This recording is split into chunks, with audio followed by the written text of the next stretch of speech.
Hey there, it's David, the ADHD LGPC, and today we are talking about coping skills, brought to you by dying to a boss when you only had one hit left. So, first off, what do we mean when we say coping skills in therapy? What we're talking about is a coping skill is anything that reduces your anxiety that you do. And it can be, when I say anything that reduces it. So, for instance, let's say you're stressed out and you go to read a book, it decreases your anxiety. That's a coping skill. Procrastination, let's say an assignment really stresses you out, so you put it off till tomorrow. That's a coping skill. Now, we have different types of coping skills. We have adaptive and maladaptive. And what we mean by that is an adaptive coping skill is something that does not cause any harm to yourself now or in the future. A maladaptive coping skill is one that does not bring that criteria.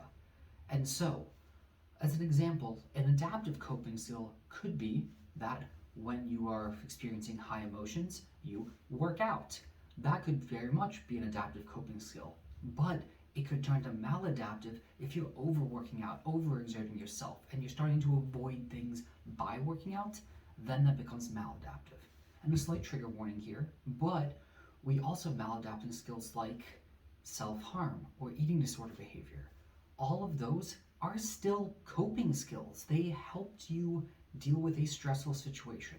And so one of the things we always make sure to do in therapy is recognize why a coping skill developed or what it was doing for you. So, for instance, let's use self-harm as an example. Maybe that when you're highly stressed out and you aren't able to focus in the moment, and self-harm lets you focus right on the here and now. Or you believe you deserve something like that, and so it reduces your anxiety by engaging in that behavior. So it did something for you. Now that does not mean that's an adaptive coping skill, because long-term that can cause harm to you, or short-term. And so what we want to do in therapy is often aim towards more adaptive coping skills over time. So, once again, as a quick overview, what are coping skills? Literally anything that reduces your anxiety.